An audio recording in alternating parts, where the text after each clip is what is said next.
So there are a few key concepts I want to go over today and do a bit of a general review. It's Monday the 28th of July and no news today.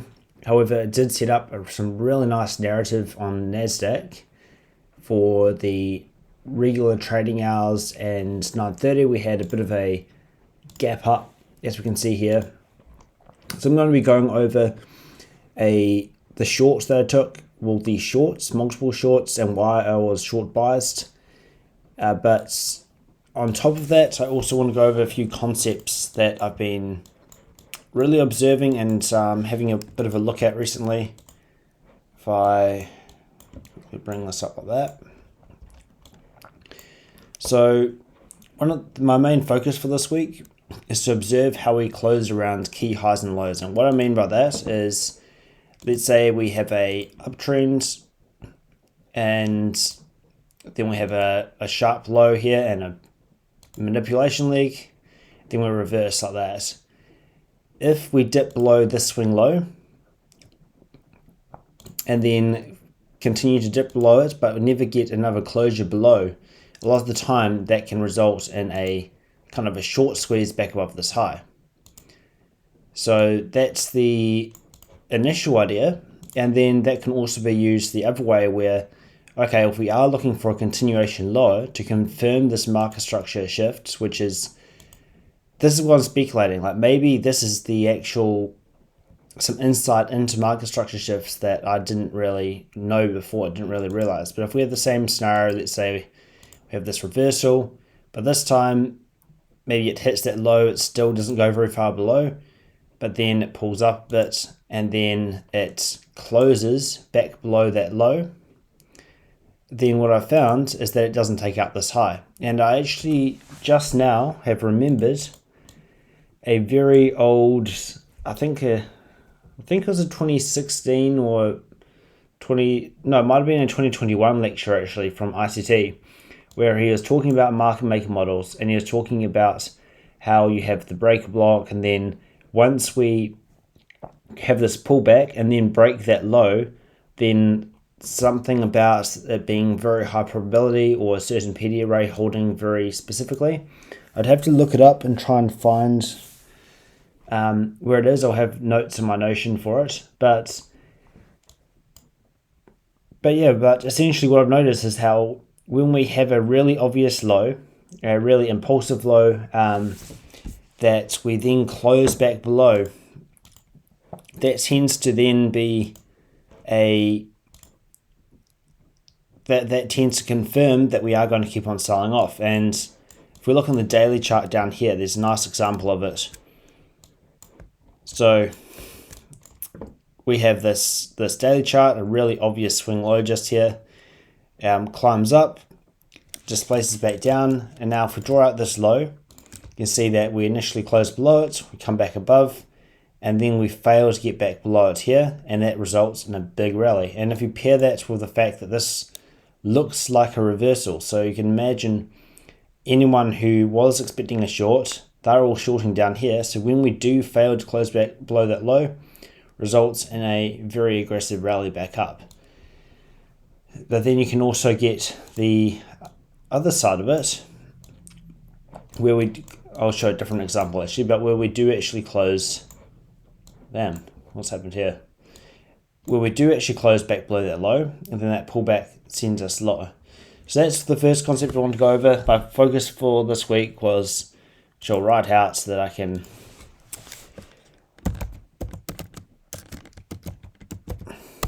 Monday focus, and that was observe how we close around key lows / highs. So this was my focus today. I was really trying to observe that. I've already got a model using this. This is what I call my impulse soup failure, and that's because that's not right. Impulse soup failure. That's because we have this low, very aggressive, impulsive price leg, And what I had noticed is that when we have a really impulsive leg and we go below it, a lot of the time that will send us straight back up, such as in this scenario. But so what I figured is, well, how can I tell when that's not going to happen? So if it doesn't project really hard, which it should after taking out a low such as that, when it fails to take out that low, that's telling me something like, okay, it's actually not about to rip back up and it's going to go low. And then obviously, if it tends to always go up after hitting an impulsive low, it also makes sense to look for longs. And the way to tell that, what I figured is, if this looks like a reversal, we know that people were looking for shorts. They think, okay, we just took out an old high. It's now reversing, displacement lower, market structure shift. I'm going to short right here. So everyone's jumping in short. When we make an aggressive move back up, you have to look on this side of the curve. Okay, where are the stop losses? Are there any highs at a premium in this leg? Not really at all. So you know that the stops are all the way at the highs. So if we drop down, take out the low, fail to close below this low, which I'll draw out. So we failed to close below this low, and then begin displacing back up, then that can indicate that it's not planning on coming back down. It actually wants to be in a hurry to take out the stop loss orders at this high.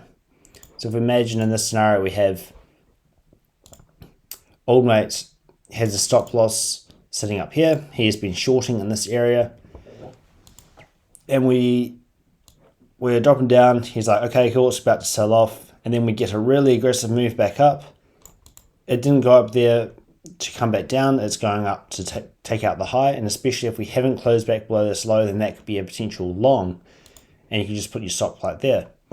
Then in the other scenario, so I'll put a risk reward tool to demonstrate what I mean, something like that. In the other scenario, we take out the low, begin to move higher, like, okay, that could have just been a raid of this impulse low, and then it's going to rip up. However, what happens is it plays around in this range, can do whatever, and then it gets a closure back below that low, and as soon as it does, you can maybe wait for a retest of that low, get short, of your stop above the failure swing, and target a leg low. And this actually ties into another model, which is, it's an entry model and framework, but framework, I'll just do this, entry technique,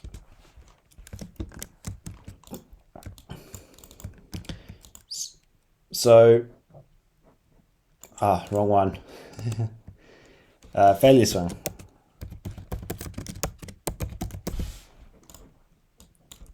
So we have frameworks and entry techniques. A framework is essentially a physical pattern or a visual pattern that does exist in price. That's like price makes a pattern that you can see. That's a framework. Entry technique is the method of entering, and the failure swing can be both. So we have the failure swing is when you make a high and then the next high fails to take out the high, or the same with a low. The next low fails to take out the low. It's just the opposite of this happening. That's not a failure swing, this is. So failure swing, that's a framework. And the entry technique is when you close at a deep discount of that range after having taken out sell side. So where you're expecting us to move higher, but then we fail to do so and we close at it and disrespect a discount array in this kind of area. That's where you get the failure swing entry technique. But with the impulse soup failure, this is more than it's not really a framework, it's just an entry technique that seems to play out. But these two kind of play in together. Like the impulse soup failure is essentially a failure swing where we take out a low, we fail to take out the high, and then we close back below the low. That is a entry technique. So you can delete that now, but this is essentially the same thing. So you enter there, put your stop above the failure swing and target lower. But I'll go over a few examples real quick. So there were some really nice ones today, and I'll just show a couple of examples and then I'll go more into detail of the day. Although a lot of the examples I found today were actually on a seconds chart, because as you can see, it's very high resistance in here. However, this will be a good example right here, quite recently. So we have a impulsive low. So a really obvious low that does the manipulation leg, takes out the high. We drop back below the low. We then climb back above and then close back below there. And so if you were to trade this, you could essentially either wait for a retest, which doesn't really happen, or get short as soon as we close back below the low and put your stop above the failure swing.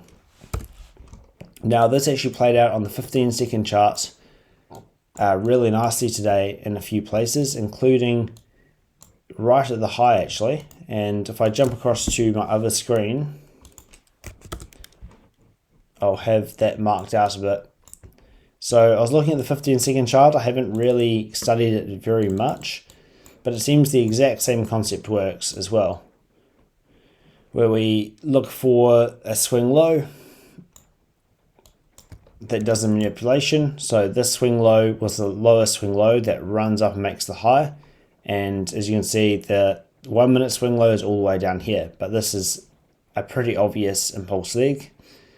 We then drop back below it, climb back up, make a failure swing, and then close back below it right here. And then you could essentially short there with a stop above that high. We then have a similar kind of concept. So this example here, which I'm about to show, using this line, this impulse high. So that's an impulse high that dropped down and made this low. Essentially, that's the last swing high that did this. What do? We run above it, we do close above it, but we immediately reject back below. And if we go back to this screen, we can even invert the chart potentially. There we go. So now I'm disoriented.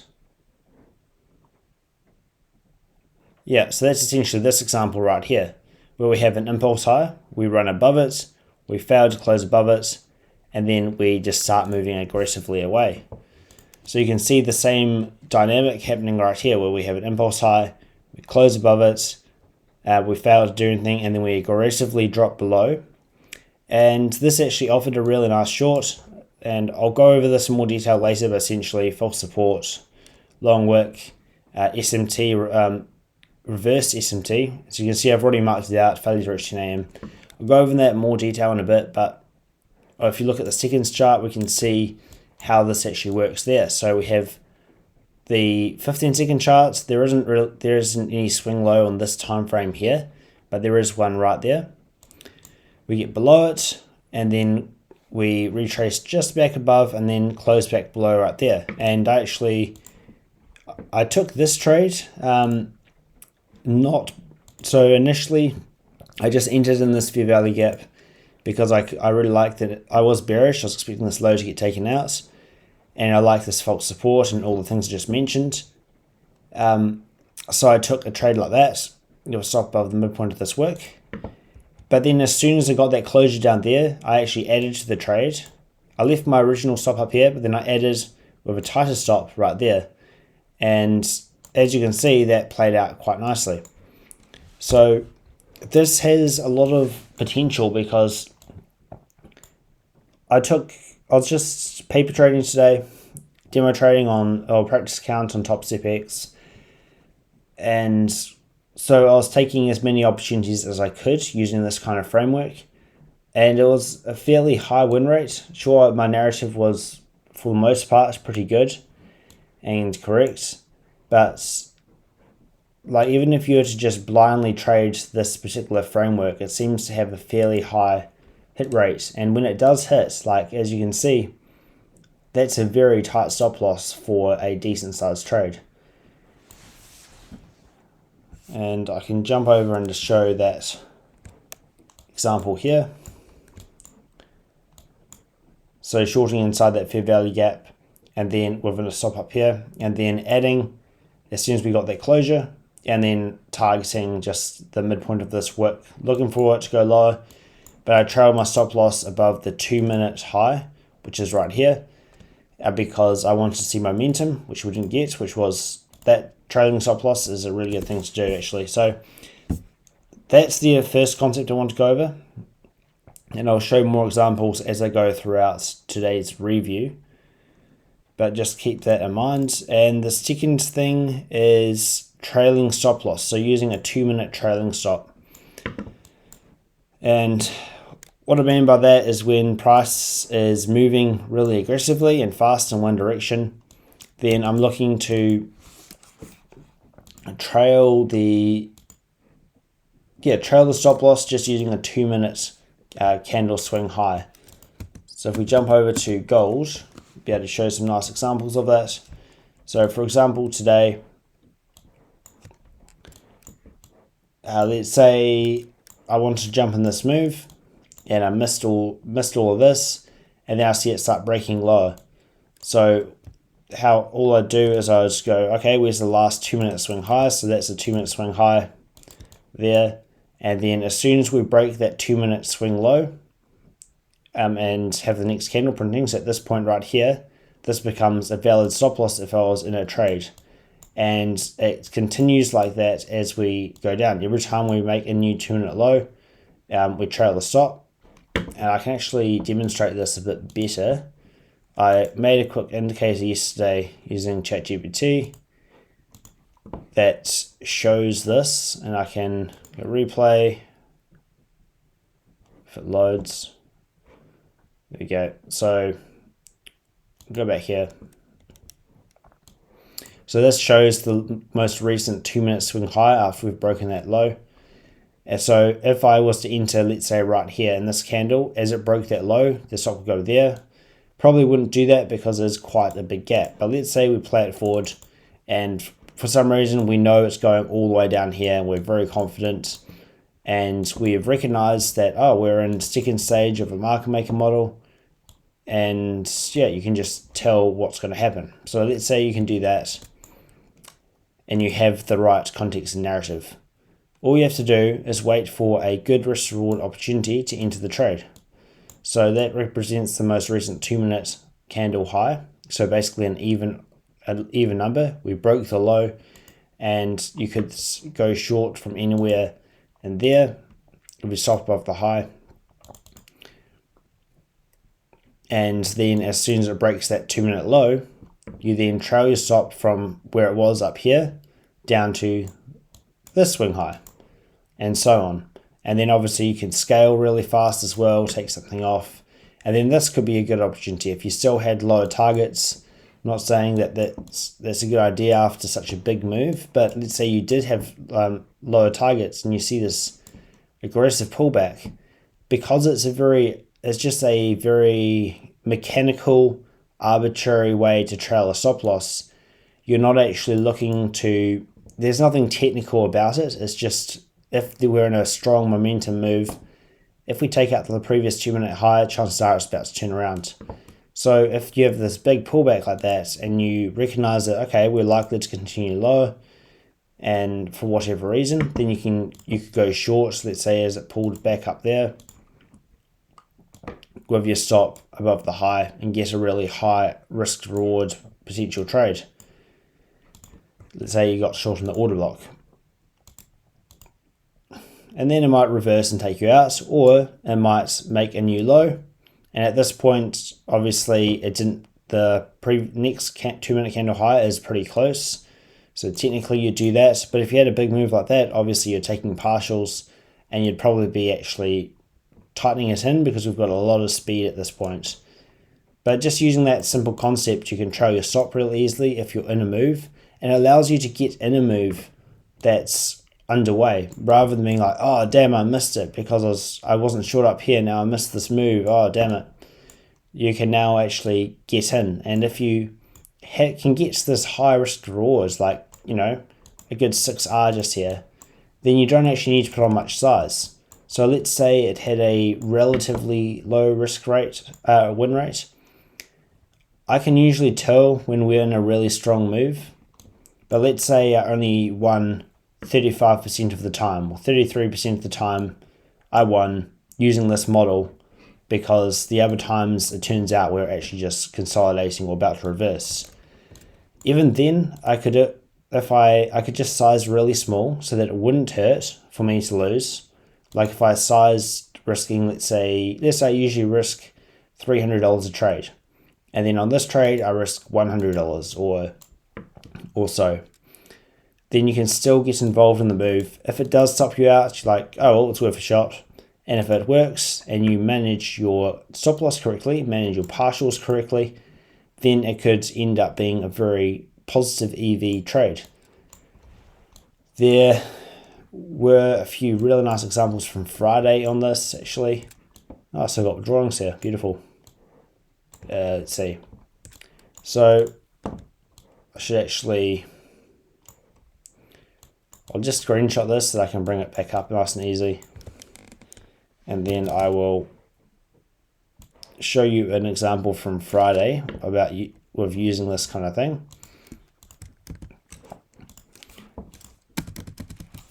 So I'll go to the 2-minute chart on the left, 1 minute on the right, and we will replay to 2 minutes, 1 minute. This doesn't seem too keen.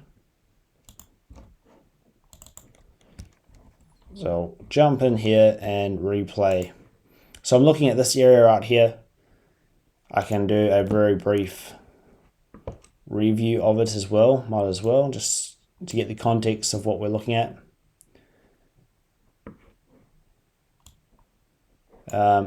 So essentially what's happening in this range, excuse all the drawings, but we've been grinding low all day, a lot of internal range liquidity. In this range right here, we've been consolidating. As you can see, we can see that by the fact we're breaking in intermediate term lows and intermediate term highs at the same time, and just in a clear consolidation, disrespecting discounts and premiums. So it's showing that we're consolidating. Also 8 AM and 9 AM, same price, equals consolidation. So that means that after consolidation becomes expansion in the direction of the trend. So if the trend is lower, it means if we're going to go higher, this is just a slight pullback within this consolidation to expand lower. We then have an obvious high at a short-term premium for trailed stops. We'll run above that, reverse, and we've got that exact same model that I was mentioning today, actually, right here. Really nice example of it. This is the old high, so you can just short above that. But then at the same time, we have this. We have this swing low. And I suppose in this particular scenario, we did displace quite far through it. So maybe you'd actually be referring more to the ones that we actually reached for, because as you can see, we did go above it and then we closed back below, but then came back above again. So maybe, like, I'm still only just observing this because I've had these models for a while, but I haven't really developed them, and the insight of getting closures back below is still fairly new. So quite a big displacement lower, so maybe you wouldn't use this in this scenario. But if you were expecting a reversal and you recognize that this is a intermediate term high, that's a short-term high. Short-term high, intermediate term high, you then go, okay, well, let's look at the 15-second chart. We've got swing low there, get below, back above, close back below, and then you could potentially short. But let's say that you did not short and you missed it for some reason and it starts selling off. How would you get in? Well, let's just play forward a couple of candles like that. 3 candles or so. Don't know if it's loading or not. So let's say it's at 10.10 and you're like, okay, I want to get short. You could technically just short right there as soon as we break that low and put your stop there. But let's say you actually shorted on this previous candle and you sell. you'd put your stop loss at the previous 2-minute candle high. And then as soon as it breaks that candle's low, so this 2-minute candle's low, which we do right there, assuming it's going to be heavy, you go, okay, cool, now I'm trailing my stop to there. And it's just very mechanical, and you're basically betting on the fact that we're going to be heavy. And you could tell that by, there's likely a long 5-minute wick right here, which I believe there is. You can see the enticement, relative equal lows down here, enticing longs. So a lot of reason why it should be heavy, really obvious swing low. And you can see that we've just down an IOPD, second stage, failure to retest the 10 AM open again. So it's showing heaviness. So then you can go, okay, next candle. You can get ready to take a partial. You could even take off 50% as well. If we let it play, it's really slow. Let's say you just took off the first 50%, even right here or something. But at this point, you're already basically at break even. And then as soon as we hit that low, you could take off a partial like that. Once we hit it, there we go. And now we broke that swing low again. So now our stop loss right there. Accelerating, you could at this point, if you wanted to, you squeeze your stop loss in because we're hitting a major sell side, but just trailing using the 2 minutes, we can see how it actually plays out in the end. So already we're risk free, we've taken a partial and we're up a fair bit. Now we trail the stop down to the previous high. Next candle, and now you can trace, keep it there. So big candle there, you'd probably be closing out the position. Then if we play forward, this is where the indicator doesn't work because it should only bring the stop down once it breaks this low. So I'll hide that indicator now. This is really slow at the moment. But yeah, essentially you'll be leaving your stop there. And then you wait, and it's only once we break this low, right there, as soon as we tap that low, you then look back to the previous 2-minute candle, which is actually this high now. So then you can trailing your stop loss down to that previous high. So it really allows you to trail your stop loss in a very systematic way. As you can see, that indicator is now displaying again. And you can see we continue to move it lower and lock in profit. So it's actually really effective if you can identify the right place to use it. And you could do it again on the left over here. If you could tell, oh, we just trapped shorts, we've got buy side sitting up here, and now we're in a very aggressive move up. I can tell we're going to take out this high, and let's say we're right here. So how would you do that? If we just replay to here, so you'll be looking, okay, 2-minute candle. I want decent risk to reward when I get in. So I'll go to next candle, next candle. Okay, we just took out that candle's high. That validates this as a stop loss level. And I'm expecting this to be a breakaway. This order block should hold. And we're in a hurry to hit this high at just before the open. It's 9:28 AM. So you could, ideally, it's the best way to trade this. What I figured out is that you should actually be looking for the higher risk reward and miss out on a few trades. So rather than buying here with a really wide stop loss like that, so rather than doing this, it would actually be better to try and get a slightly better risk reward, and that's simply for the reason that the probability of this playing out is the same from here as it is from here, for the reason that this is not any technical science magic stuff. It is just purely previous 2-minute candle low. So rather than entering there, get a better risk reward. But you just do that, you buy, and then you hold on to it, and then we break the next candle low, and all of a sudden your stop loss is already trailed up to here. So pretty much the very next candle you're at break even, and you'll be taking partials as well.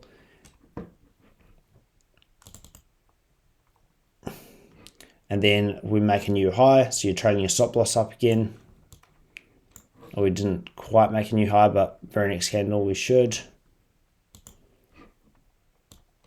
There we go, so there you go. So you trail your stop loss up again, we then break a high again. And so all of a sudden you're all the way up here and you manage to enter, and that's simply by being able to recognize when we're about to have an explosive move. So that's the idea. And of the trading stop loss, and I'll bring up a couple of screenshots real quick of what that is all about. Let's see. I'll show you what I'm doing. So going over to entry models. So M2 momentum scalp, and then this will be the right one to look at. So these are the three scenarios I was looking at and trying to determine what is actually best. And my computer's lagging real bad at the moment. Zoom in again. So on the left we have scenario 1, which is to short, as soon as we start pulling back and just put your stop loss above the prior 2-minute high. Second scenario is to wait for a very high risk reward. You might miss a few trades, but it gives you high R. And scenario 3 is to wait for the right side of the curve and enter at that same point as scenario 1. So scenario 1, we're short as we pull back, could get 1.5 risk reward if we target this low, 60% or so probability, and you don't have much narrative. Like, you can't tell, are we enticing longs or do we have trapped shorts up here above these highs? So you don't have much narrative. It's kind of like you're just trusting that it's going to keep on going. Scenario 2 is to wait for Ma's risk reward. You could get 4.5 R, which is 3 times as much. Still the exact same probability of 60%. So you now got 3 times reward for the exact same probability. And you could also just go for the same risk reward. And if you did that, there's a very high chance you can hit that, even if it does go higher. And you've got more narrative. So scenario 3 is the next one, and you're essentially waiting for the turn and entering at the same point at the right side of the curve. So you've still got only the 1.5 R, probably a slightly higher probability, not very much higher, maybe 70% instead of 60%. And this scenario, you have the most narrative, like, okay, we've got these long wicks. You can tell that we entice longs, we trap them up here, and you can actually see at the first stage of the market maker model right here with a smart reversal. So you can, slightly more narrative. I determines that conclusion, scenario 2 with the higher risk reward is best, because the whole edge technique and framework is taking advantage of momentum, where there should be almost no drawdown. So we're not expecting it to run all the way up here, which it does in this scenario 1. And the 2-minute stop loss is the entire definition of risk, and there's no magic technical invalidation. Therefore, it makes sense to miss a few more trades, but when they work, make 5R. So maybe this just goes from here, and I didn't take it. I missed out on 1.5 R with a 60% probability. Whatever. But when it does work out, which is still fairly often, then you'll end up making a lot more. And just to complete this picture, I'll just read out the entry technique. So entry technique is the 2 minutes momentum scalp. You have to be in a heavy market. And the idea is, if I were short, I'd be trading my stop loss at the previous 2-minute candle. So you just wait for a pullback and frame risk with this. Should be combined with narrative, partial and break even ASAP for a free trade. That's the idea.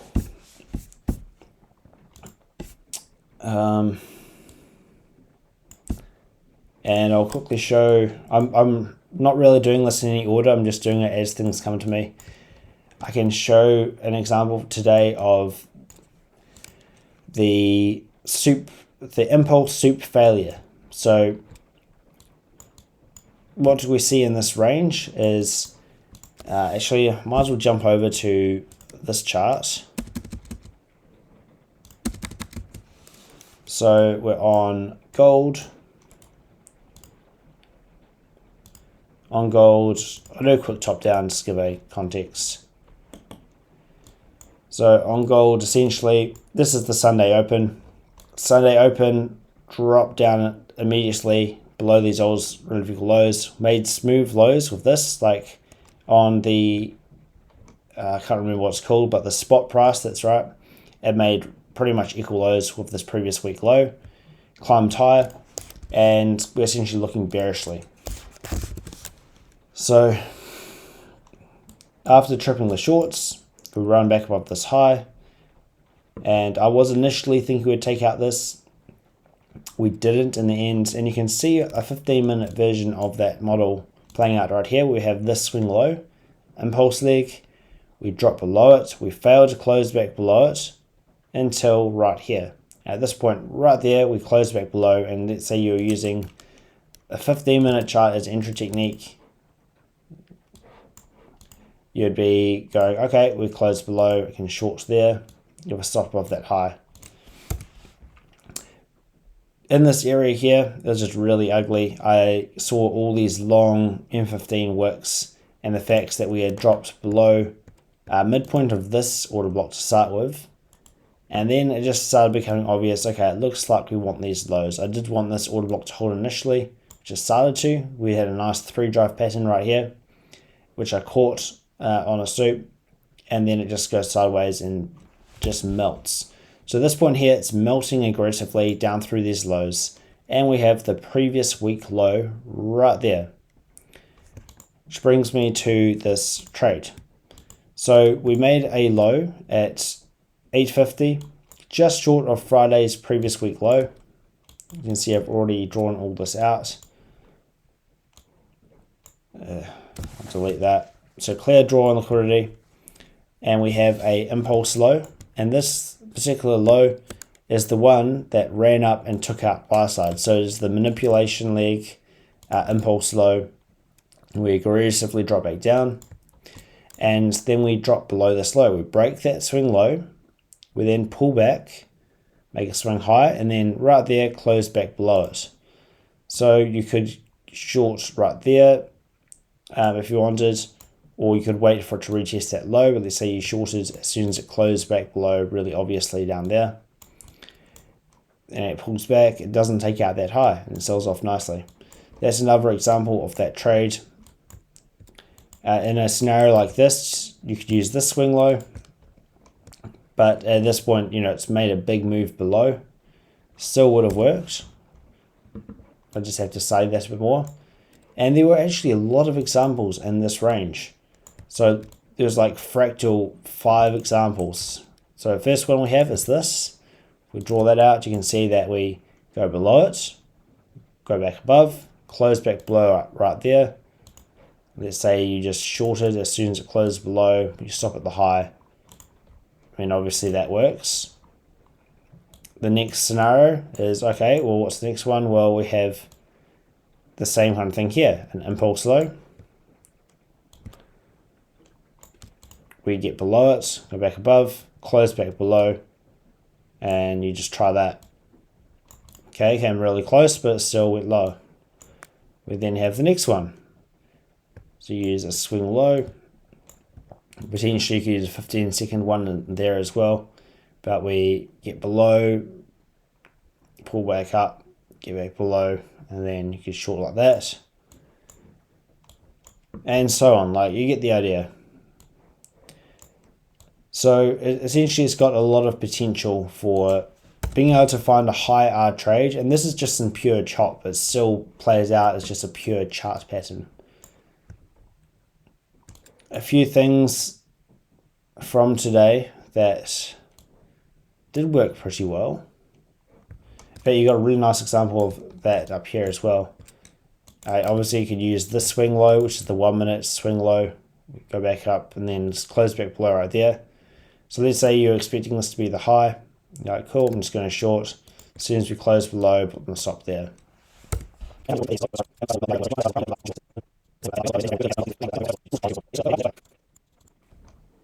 So here's a example, I guess. It's not the cleanest, but impulse low. I don't know why it looks like that, but let's say that's your impulse low.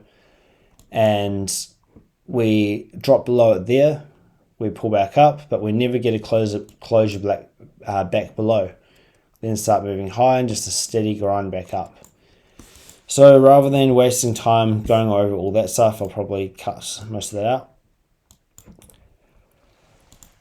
I will jump back over to Nasdaq. Go on the 15-second chart on this side. Go over here, and I'll show you a quick long example if I can remember where it even was.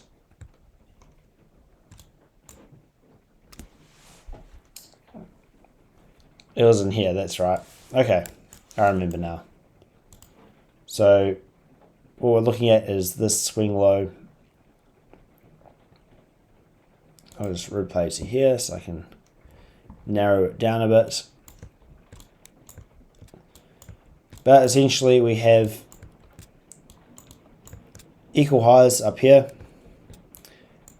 and we have already dropped down here, taken out the sell side, and then run back above this BISI. So this is now a balanced range. We're expecting the midpoint to be respected. We'll run above it there, pull back, hit it, make a new high, but we still don't take out this high, and then we pull back into that range. So at this point, you're expecting the midpoint of this fair value gap to remain intact, and you can tell that, okay, with this long wick, there's clearly an impulse low down there. Looking on the 15 second, you can see that impulse low more clearly. We drop below it. We just spend a bit of time down there, but we don't manage to close below it. We consolidate a bit, and then we have this aggressive move up right there. And so at this point, you can tell, okay, we failed to close. We did soup that low. It's not the impulse soup failure, but this is actually this time it actually did the impulse soup and is going higher, and has this aggressive move back up that tells you it's going to this high, and that we basically just tricks people into thinking this is the high and going short. So you could buy as soon as we get this closure up there, and then just target the highs or whatever, which it came straight back down, but still you can see that that could have been a really good way to get in and potentially very effective. This particular scenario, you could consider that an impulse low, I suppose, but it's not really on this time frame.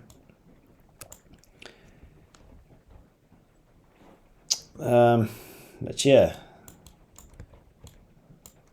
so the next thing I want to go over is what I was looking for this morning on Nasdaq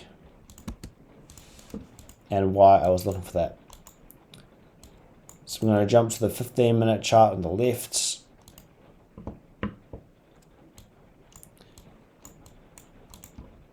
This is the previous week, and if we look over here, we have a 1, 2, 3 times previous day highs. They were all equal.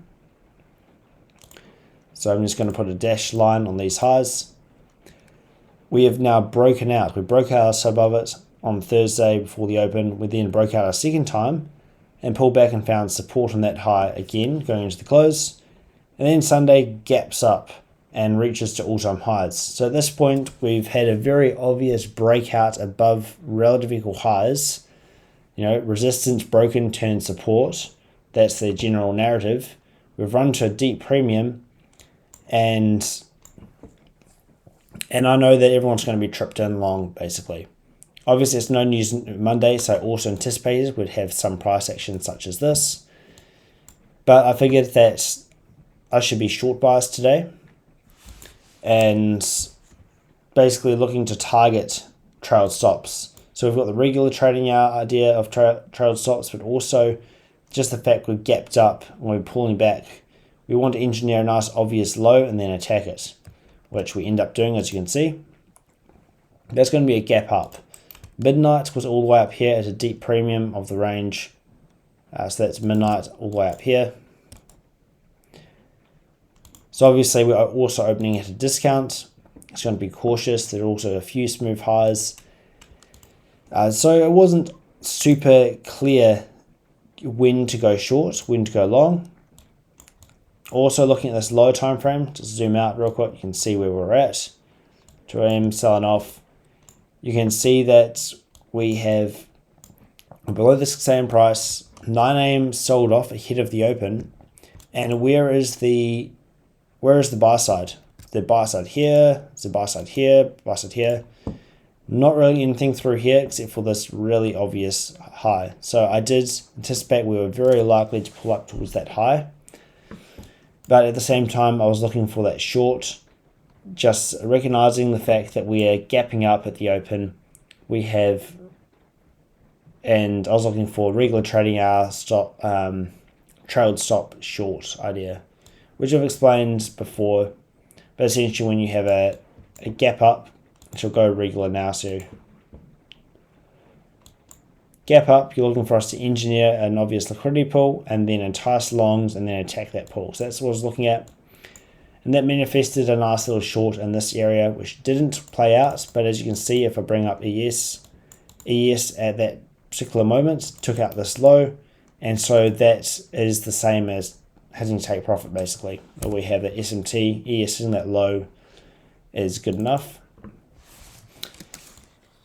But what I was looking at is targeting the sell side. That was my draw.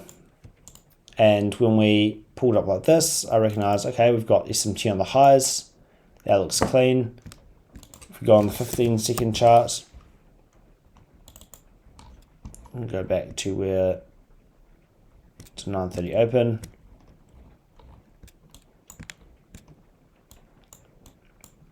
So yeah, 9:30 charts with the 500s here as well. Make a false high at the 500s, run above it, and began breaking down aggressively.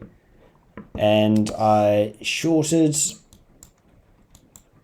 I think as we closed back below this. I like the narrative of having these long wicks, multiple really long wicks on the downside, and especially these long wicks as well. It's all indicating that they're trying to entice longs into the markets, essentially. I can't remember exactly where I shorted, but it was somewhere in here, and then trailed the stop, got stopped out, and then it runs higher. So at this point, I'm like, okay, it's clearly going for that high up on the left, and was waiting. We then hit that high and made smooth highs here, which kind of put me off. I was looking for a long initially, just thinking, okay, well, is this going to be a long? Do we get a sweep of this impulse low and a rally back up high? However, let's see. I was also watching this low. As I mentioned earlier, we have this swing low that made the high and closed below. And because I was just back forward testing today and I wanted to just try everything I could see, we pull back up, make a failure swing. We closed back below. At this point, I was like, cool, that looks like a short. Jumped in short, was top above the high, and it just dumped straight down. And that actually brought my demo account from being down 200 to up 300 just from that one short, because it was a fairly high R trade. If you go short right there with a stop above the high, that's a good 4R just about. And I can show the executions of that. So that's that initial short I talked about. Getting short right there. That's right, I was using the midpoint of this wick, I remember now. So long wick, we then take it out, close back below, and I shorted, then stopped out, and then looks like I went short here. Yeah, that's right, I was still looking for shorts, and we're still at SMT. I was using this inversion fair value gap to go short. They got stopped out pretty fast. Then eventually we get over here to this area. So I didn't get long actually. I was just thinking of getting long because of these smooth highs. But we had really clear SMT. We had this impulse low right there. We get below it, back above, and then close back below. It's like, cool, that looks like a short because I'm still bearish. This low was actually equal with this low and is exactly at the 500s. We had these long wicks as well. And so like cool, short, and then it just smacked into my TP. Brought the account up really nicely. And then that's that other trade that I mentioned. But it shows that I took 2 attempts at this short idea, neither of which worked, and put me down on the day. And then took 1 trade here, and that brought me up like 500 above where I was. And then this trade, once again, made it really green. This account's blown. It's been blown for a while. So I'm just using it as a practice account at the moment.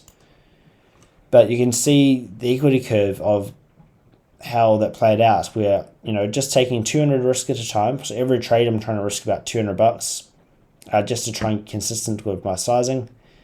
But yeah, getting some drawdown. A few of them were,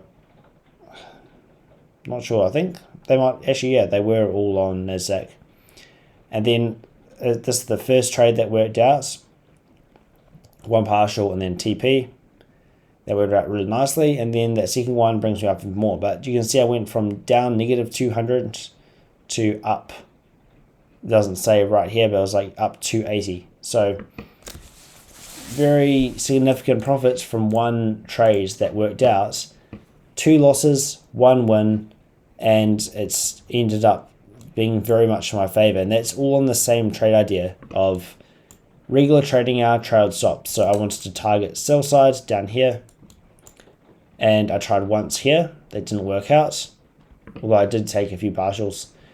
Then I tried a second time, that also didn't work out. Third time, and that one paid really nicely. And then when I'm able to find these entries, this one was a real nice trade. I really like this one. But if I'm able to catch a trade like that, but also if I'm able to get these really tight entries using that model I just mentioned, you know, that'd be really easy to recover from these losses. So I'll talk through this trade real quick. What I was looking at and why. Actually, I'll do it over here. Nice clean chart. So on the 15-minute on the left. So on the 15 minutes we were sitting in this area here. You can see we had this really long wick. I was bearish, looking to target trailed stops. We had printed a really long wick, so that's telling retail that, oh, this is a bullish rejection, it's time to get long. We then consolidate. Where are we consolidating? Well, we're consolidating at a support level of 500. So everyone sees that, oh wow, it's buyers are holding us above 500. We then have this impulse high. So we have an impulse high and we run into it. Do we continue pushing up above it or do we reject? We reject, and obviously impulse highs a lot of the time will cause reversals. So we get that strong rejection. Then we've also got the 4-hour PO3 concepts of failure to retest open. So within the 4-hour PO3, meaning the open, high, low, close of the 4-hour candle starting from 10 a.m., when one of the hours, it could be 9 a.m., it could be 10, it could be 11, it could be 12, but when we fail to retest the opening price and move away from it, a lot of the time that's saying that, okay, the high of that candle is in, and the next candle you can expect minimal retracement and then expansion lower, which is exactly what we see at 11 a.m. Minimal to no wick, and then continues displacing lower. So that's a model in of itself as well. But as you can see, we failed to retest the opening price, telling me that we're likely to start expanding in this 4-hour candle. We had the narrative of looking for trailed sell side to be taken. We had the long wick, enticing longs. We have a clear rejection of this high, failure to close back above, aggressively dropping down. We have this support level and this relative equal lows and a rally from it, enticing longs that aggressively get moved against. So we can assume that people are trapped long and their stops are likely below this low. And I really like how it just drops down, just gives everyone time to continue adding and then just melts. So we've got that long wick, and yeah, essentially just looking for a pullback and sell off. And if we are to look at the 15-second chart, I'm going to replay just to make it a bit easier to see.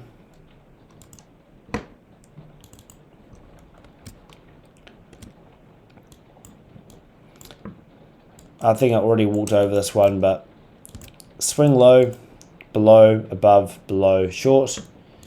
Also, just recognizing the narrative of this trade and the fact we were rejected there, and this fair value gap you'd expect to remain unfilled. And also on the 5-minute charts, this is actually what I framed my risk on when I took the initial entry. We have this long wick up here. That wick took out all these highs that ran above all this. If we were bearish, sure, it could run up and take out this swing high once again, this old swing high. Unlikely to, however. And we'd expect the midpoint of this 5-minute wick to hold. So for that reason, I figured that, okay, well, if I put my stop loss just above that 5-minute wick midpoint and trust the facts that we failed to retest the 10 a.m. open, which means we're likely to be heavy, means that this is a good place, a very valid place for stop loss is just slightly above that 5-minute wick midpoint. And expecting us to remain heavy, so shorting as soon as we hit that fair value gap. So that's where I based my risk off of and did that. And I was taking a partial at the midpoint of that 15-minute wick, which is approximately here. And then I trailed my stop down to this high, which, because it was the 2-minute swing high, which did get stopped out. We then consolidated a whole bunch, and at 11 a.m. I was like, okay, I'm expecting very minimal to no retracement. I actually put a limit sell at this swing high, at this volume imbalance, thinking, okay, 11 a.m. should be minimal to no retracement. Stop loss would simply go, because I'm expecting that, I could just put it the same place essentially above there and assume that we are more likely than not to take out these lows, which does play out. However, it doesn't hit my entry. I go for a bike ride and my demo accounts. So I've got 2 demo accounts. This one isn't looking as pretty. This demo accounts obviously missed my entry, dropped down, pulled all the way back up, and then I got back to the chart just here, and it just tripped me in, and then it was selling off. So yeah, should probably put a TP in, see if we can make back the loss, something like that. But yeah, that's essentially the goods there. That's that long I mentioned. They did actually get, I didn't take any profits on this particular long, but that was that failure to close back below this swing low. Aggressive move up, then just getting long just to test it out. It worked out really nicely. It just, in a different context, that could actually be a really good entry model. And then that's that. So I did attempt the long on this account, but then I did the short on the other one. But yeah, you get the idea. What else do I want to go over? I think that's mostly it. I really like this entry model of the regular trading hour trailed stops. So it makes it really simple. I can pretty much, I don't have to look at all this. I look at this to see the context. Okay, we're gapping up. We broke above all-time highs, relative equal high breakout. Everybody's long right now. And so what I want to see is I want to see us engineer a really obvious place for people to trail their stop loss. So let's say retail traders trail their stop there, like, oh sweet, we've got this hot low, it's rallying away, like, oh sweet, now we can trail our stop loss up. And then all I'm looking to do is target those lows. And so as soon as it gives me a reason to get short, like it did right there, it gave me a reason to get short here, which did not play out. And then it did it again here, but then just trusting that as my framework and bias for this scenario. What makes it better is if midnight was down here. So let's say midnight was down here, and then also 8:30. If 8:30 was down here somewhere, midnight was down here at a discount, and we gap up, that makes it super high probability that we're going to at least take out that low, probably sell off further down to midnight and take out this low as well. But at a minimum, you'd expect us to, take out that low, and that's the A plus opportunities when you have that gap up. And if you can fit that in with another narrative, for example, what I was really looking for to happen today is if you look over here, this is regular trading hours. We have 1, 2, 3 equal highs. That becomes resistance turns support. Let's say 930 had dropped down and made a low at exactly this level and then rallied away. Then all of a sudden you've got even more narrative. You've got, okay, old resistance turns support. Everyone sees that and they want to buy. We're at a premium. We've had a gap up. We've got the trail stops down there. And then that just gives you so much narrative and confidence that it just becomes really easy to take that short. So those are the types of scenarios that you really want to see. And I've got a good collection so far of these playing out, and they play out because it's a narrative. It's not an entry in itself. It allows you to have a framework of, okay, I'm looking for this to happen. I'm just going to wait for the short. I'm going to wait for the short. I'm going to wait for the short. Cool. Caught the short. Bang. Done. Or again, okay, I've got even more narrative. We still haven't hit my draw. And you can continue catching all that. So that's something that's been working really good for me. Just trying to think of what else. This background I just made for my computer because I don't want to be overthinking trading. Like, trading shouldn't be something that's just completely I love trading. I enjoy it heaps, and so there's no need for it to become more than it needs to be. It's just a tool to make money, and that's its job. It's here to work for me. I'm not a slave to trading. Trading is just my bitch, and it makes me money, and that's it, basically. And I love doing it.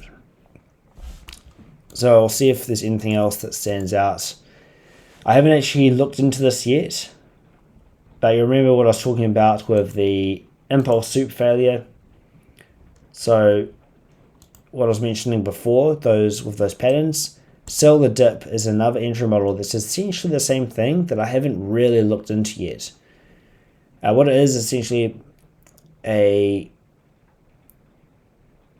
so when we have this as the situation where we've just had a big rally, so this is the kind of like the setting, the framework, the narrative, is that we've had a big move up, and then it's pulled back and made an obvious low for trailed stops, and then it spends a bunch of time hovering above that low, and then it just rolls over like a failed 3 drive that just melts. So this is the example. These are 2 different examples actually. As you can see on the left, we have this big rally up. We then have 1, 2, 3 drives. It moves higher. That's great. We then drop down, and if you were long here, you're looking to get by the pullback. It pulls back and starts moving higher. So everyone who was chasing this long, they're like, cool, this is the long. This is time to buy. And then it aggressively drops lower. We make a low. So when it does this, you can assume that, okay, whoever's long here, if they haven't been stopped out yet, they're moving the stop up to this low. Does it rip straight back up? Nope, it doesn't. It consolidates and spends a bunch of time, approximately 20 something minutes, 22 minutes, consolidating, and then it just drops below that low. And then it rolls over again. 3 drives, and then it just melts below it. The same thing on this side, big rally up. Everyone wants to buy the pullback. We pull back. It begins moving higher, pulls back again, begins moving higher. Then it spends a bunch of time. It doesn't take out the low there, it doesn't take it out there. It only takes it out on this candle right there. So it spends a whole bunch of time above this false low. You've also got the narrative of this being a long wick. People see that as a bullish rejection. They're like, oh cool, it's a great time to buy. Buying the pullback to catch the continuation. And then 22 minutes later, it just fails, closes back below it, and then just melts. The reason why I wanted to look at this is because this could be very similar to that impulse low type of model, where you have a obvious key low that we then close back below, essentially. So we soup it, we then close back below, and maybe you could even put your stop above that failure swing. Same here, like soup it, make this failure screen, then close back below all the way down there, but still it's the same kind of thing. And yeah, it's just something else to look at. That could be another potential situation where some backtesting where you have the same model, obvious low after a big rally, it drops below it and then drops below it the second time right there. So that could be a short. And that's another way to get in. And then we're moving aggressively, like cool, it's definitely going for this low. You could do the 2-minute trailed stop entry model as well. What's happening here?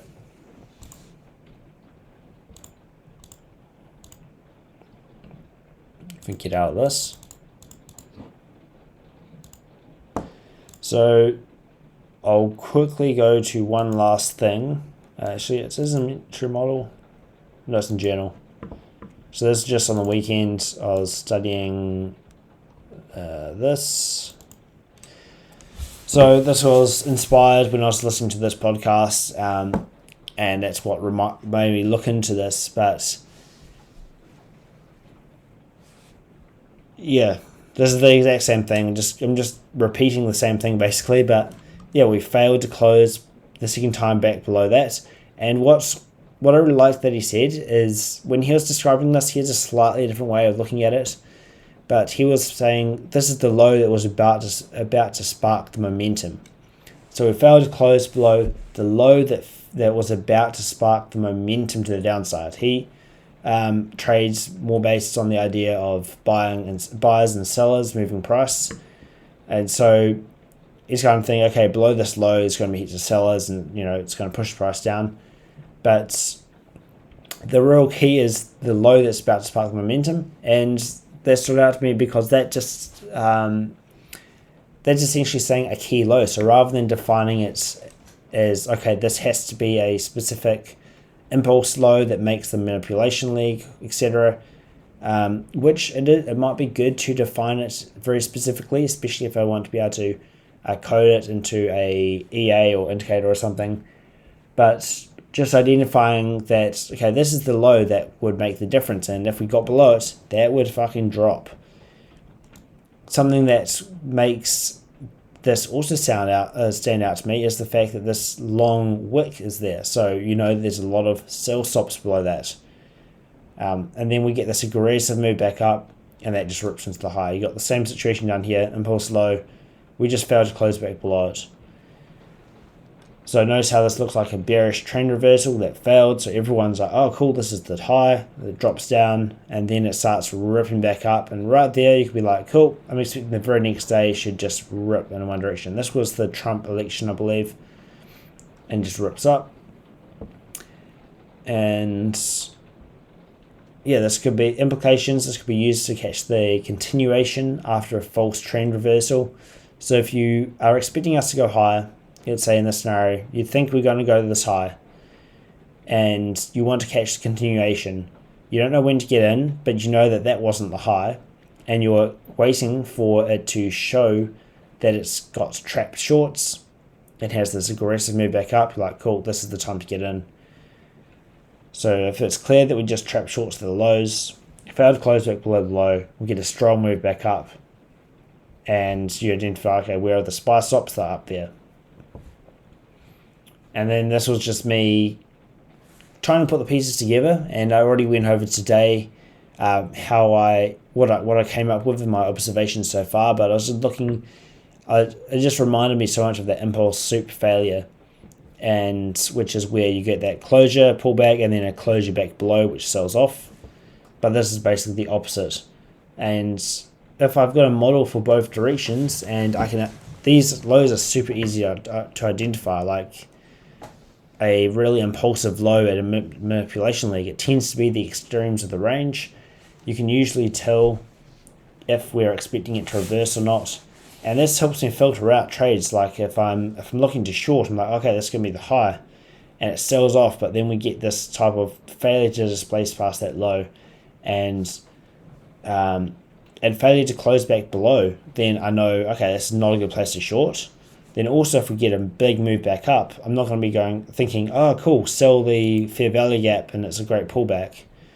I can easily flip to the other side, because now my entry model, my analysis is actually telling me that this is too long. So in the past, if I was bearish here, I'd be thinking, okay, cool, this is a great place to go short because we're pulling back. But when I have this insight, I'm able to tell that, okay, this is telling me it wants to head back up. So I'd have the flexibility to jump in long a lot easier, which would be sick. So that's the stuff I wanted to go over today. That will do for now. It wasn't very organized in the way that I went about talking about everything today, but I hope that my points came across pretty good anyway.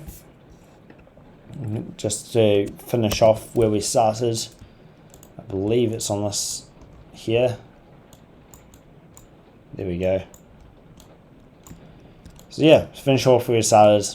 We have the impulse soup where we do take out that low and we do reject and have that aggressive move back up, and then the impulse soup failure where we take out the low, begin to move higher, and then fail and drop back below. Getting that closure right there, which is the key, then not taking out that high. Those are the main things I want to go over today. And then the last thing was the trailing stop loss on the 2-minute charts. Once we have this move and we're like, cool, this is going to be a really fast move, you can then get short wrong one. You can then get short right there. You're like, cool, stop loss above the previous 2-minute candle high. And then as soon as it breaks the next 2-minute low, like that, as soon as it hits that low, all of a sudden you're trailing your stop down to the next 2-minute candle, and etc. until you can quickly get to break even. It's probably going to be a big move, probably a very tight stop loss. So that can be a really effective way to not have to ever worry about FOMO, as long as you can identify fast trades. And the way you identify, one of the best ways to identify is to be able to recognize this pattern.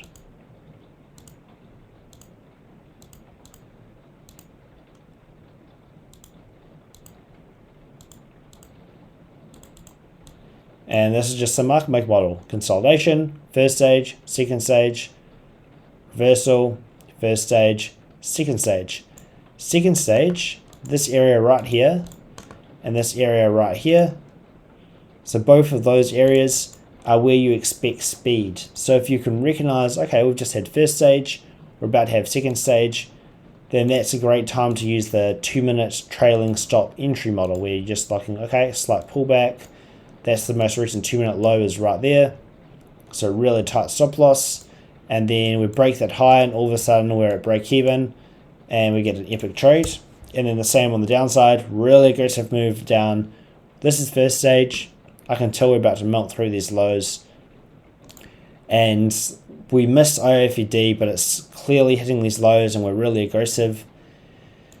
And the fact we left this big gap open tells me it's going to keep on going. So we're going to get short with a stop above the last 2-minute high. And then as it trades lower and makes a new 2-minute candle low, you're then just trailing your stop loss down as it goes.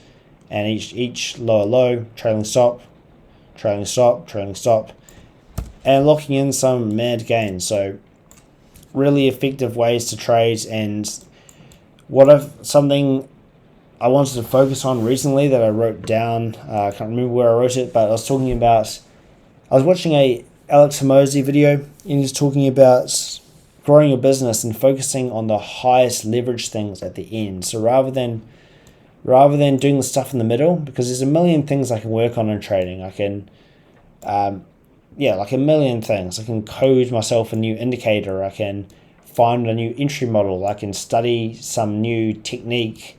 I can learn something. I can try and get more accounts, whatever.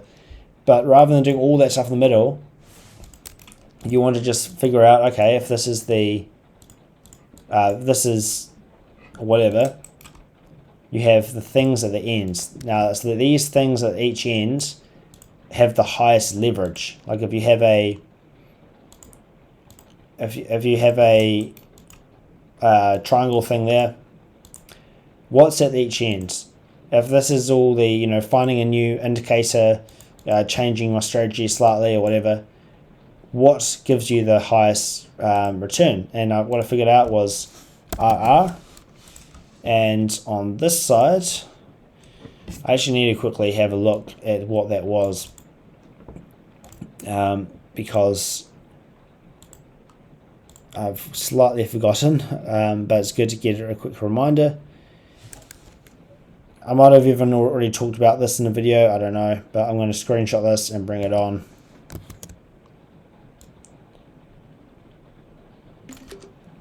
In fact, I did already go over this, I remember. But at each end, there's precision and control and entries and risk management, which will give you the high risk reward, and that's on this end. So that's being able to, know exactly how much you're risking, being able to have and not, being like, okay, I'm going to short here, maybe my stop will be there, or maybe I'll have to move it up here or a bit or something. But actually being very specific and accurate with it. And then the second one is a strategy that's fundamentally how price moves and the market can't avoid it. That's the other thing that has the highest leverage. So the highest leverage on this end is the market can't not make a failure swing. It can fail to make a failure swing, and then it's not an entry model. But the market either has to do that or has to do that. There's no other option. And so if you can find something that's fundamentally what the market does, like the market goes down to go up and goes up to go down, then that's at the other end. So fundamentally what happens. And so I went over, had a quick look. I already went over this for sure, but I might as well go over it again. So if all I did was this, nothing else would matter. Many of your ideas are probably good, but they'll all fail because of lack of execution, not because of lack of quality ideas. So I needed to focus on something, so focus. So being a specialist, what is this for me? So I can get better execution, focus, fundamental market analysis, basically trying to think of what I can focus on as a single entry model or whatever. And what I figured out is accumulating a position at a discount and distributing at a premium, because that is fundamental to what the markets do. Like, that's why they exist, that people can do that. And then incorporating the narrative of trap traders, using those long wicks, those enticements and stuff, because that's what's given me is the highest conviction, as you can tell by that NASDAQ short today. And yeah, essentially that's it. But high risk reward is what this is. This gives me that high risk reward. This gives me that ultra high risk reward. And that's one of the leverage points I want to focus on. So the high risk reward, and that's along with that goes with not being like, okay, I'm going to short here and I'm going to put my stop loss up there. But I'm going to short here. I know I'm risking precisely $200. I'm not going to lose a cent more than that. And when it works out, well, I just made $1,000. That's where the risk reward comes in, and why it's so important to be precise and have control in my entries and risk management. I want to know exactly how much I'm risking. I don't want the markets. I don't want to be at mercy of the market. I need to be in control of my trades. That was my focus for last week, which is being in control of my trades. And then, this week I haven't figured out exactly what my entire focus is going to be. It's going to be along the same kind of lines of this. But today's focus was specifically to observe how we close around key lows and highs. And that's just beginning to get a better understanding of how this works. And obviously this is just the classic change of character, market structure shift, whatever you want to call it. Everyone has a slightly different nuance that they see in it and way of looking at it. But this is a good way to start developing a better understanding of it, because I honestly don't have a very deep understanding of market structure shifts currently. And I think this could be a very nice key. So you can see the exact same pattern playing out here, close below, trades back above, close back below, and then you'd be getting short right there. That'll do for this review, and yeah.